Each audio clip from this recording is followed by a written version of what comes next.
One evening, Thomas brought his last train to the junction. Percy was glad to see him. "Are you on your way to the big station, Thomas?" "Yes, I am. Why?" "Because I'm going there, too. I think something's up." Toby looked up at the sky. "Where?" "Not up there. Down here," laughed Thomas. "How can something be up when it's down?" Thomas was too excited to explain. "Bust my buffers! Look over there!" Mavis, Boko, Bill, Ben, Donald, Oliver, and Douglas paraded past. "Good evening, you three," whistled Donald. "Aren't we all a fine sight?" "Very splendid indeed," admired Toby. "Sorry we can't stop. Sir Topham Hatt wants us all together at the station." "What is this about?" asked Thomas. "Sir Topham Hatt has a plan," answered his driver. "Come on." So they followed the other engines to the big station at the end of the line.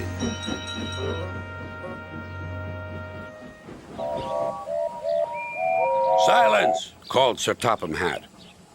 "I have an important letter to read from a little girl who is 5 years old." "Dear Thomas and all the engines, please can I meet you? My friends say they would like to meet you too. You could come to my house for tea, but my mommy says there aren't any railway tracks to my house. Can you come to the station instead? Thank you very much." "It seems," continued Sir Topham Hatt, "that there are many girls and boys who would like to meet you. Therefore, we are all going to the big city far away." "Hooray! Hooray!" the engines whistled. "Silence!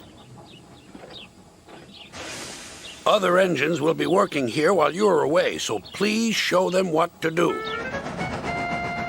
As Annie and Clarabelle were going to the big city too, Thomas and Oliver practiced with some other coaches.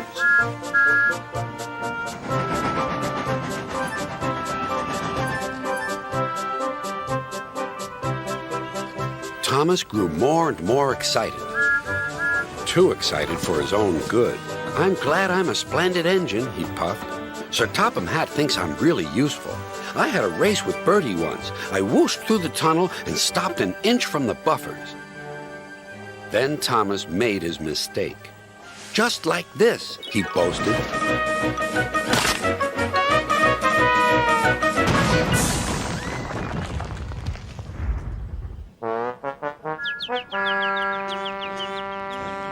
No one was hurt, but Thomas's front was badly bent.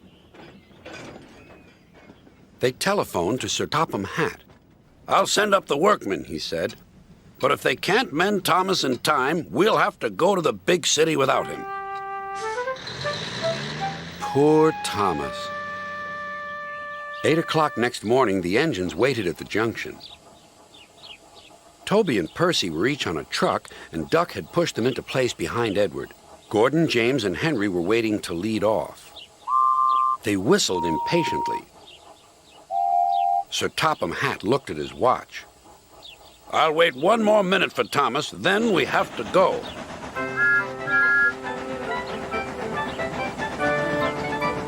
"Oh, thank goodness you're still here," panted Thomas. "I hope we're not late, as it's just after 8. The conductor blew his whistle and waved his flag. The engines cheered. "Look out, big city, here we come!" And the cavalcade puffed away.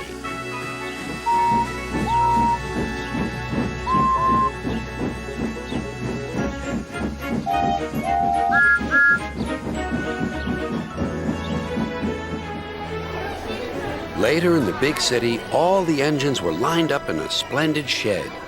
The children were delighted to meet their friends. "I'm glad the little girl wrote to us," whispered Thomas to Percy. "Isn't it wonderful what happiness a letter can bring?"